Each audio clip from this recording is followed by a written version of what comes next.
بسم اللہ الرحمن الرحیم۔ منافق سے برتاؤ کا طریقہ۔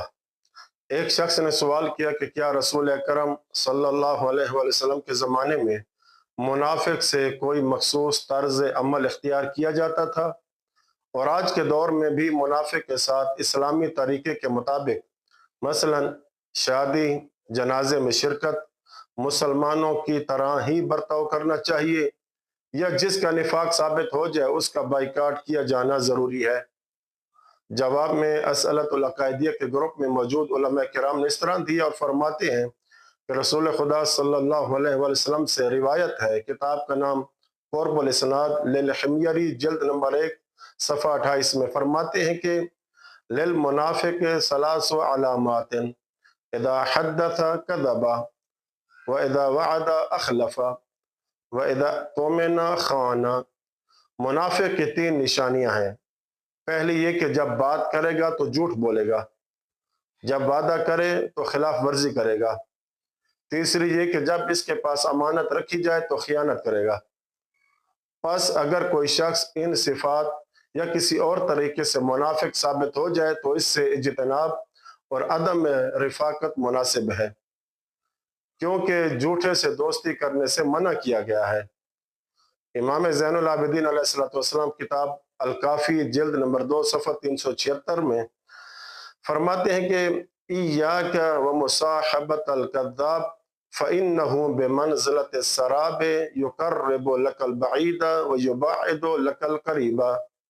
جھوٹے کی صحبت سے بچو، کیونکہ وہ سراب کی طرح ہیں، دور کی چیز کو تمہارے نزدیک اور نزدیک کی چیز کو تم سے دور کر دیتا ہے۔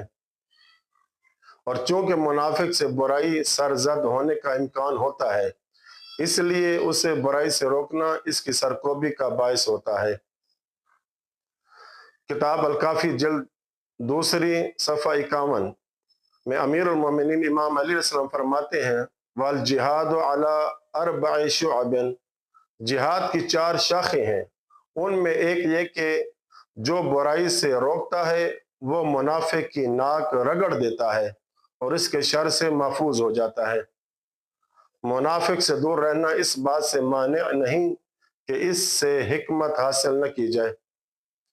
نہج البلاغہ میں مولا متقیان فرماتے ہیں حکمت جہاں سے بھی ملے اسے حاصل کرو، کیونکہ حکمت کبھی منافق کے سینے میں بھی ہوتی ہے، وہ وہاں بے چین رہتی ہے یہاں تک کہ نکل کر اہل حکمت کے پاس یعنی مومن کے سینے میں جا کر قرار پکڑتی ہے۔ اسی طرح شرعی ضوابط کے مطابق منافق کے جنازے کی نماز پڑھنے کی بھی ممانعت نہیں، جیسا کہ رسول خدا صلی اللہ علیہ وسلم نے کیا، اور امام حسین علیہ السلام سے بھی منقول ہے کہ آپ نے ایک منافق کی نماز جنازہ پڑھی اور اس کے خلاف بد دعا بھی کی۔ یہ بات قرب الاسناد صفحہ 59 میں موجود ہے۔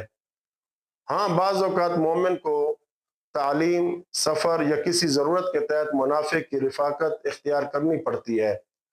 ایسے موقع پر مناسب یہی ہے کہ ظاہری حسن سلوک کا برتاؤ کیا جائے۔ اعمال شیخ صدوق صفحہ 727 میں ایک روایت جس میں امام جعفر صادق علیہ السلام اپنے صحابی اسحاق بن عمار سے فرماتے ہیں یا اسحاق صانع المنافق بلسانک، اے اسحاق منافق سے زبان کے ذریعے نرمی سے پیش آؤ اور تمہاری محبت مومن کے لیے خالص ہو، اور اگر کوئی یہودی بھی تمہارے ساتھ بیٹھے تو اس کے ساتھ بھی اچھا برتاؤ کرو۔ ممکن ہے کوئی یہ اعتراض کرے کہ تکلف تو مذموم ہے، لیکن منافق کے ساتھ تکلف دوسرے لوگوں سے کیے گئے مذموم تکلف جیسا نہیں ہے۔ کتاب تفسیر ثعلبی جلد 3 صفحہ 48 میں امام صادق علیہ السلام فرماتے ہیں الریاء مع المؤمن شرک ومع المنافق فی دارہ عبادہ۔ مومن کے سامنے ریاکاری شرک ہے، لیکن منافق کے گھر میں یہی چیز عبادت ہے۔ اللہ سے دعا ہے کہ اسلام کو منافقین کے شر سے محفوظ رکھے، آمین یا رب العالمین، وصلی اللہ علی محمد وآل بیتہ۔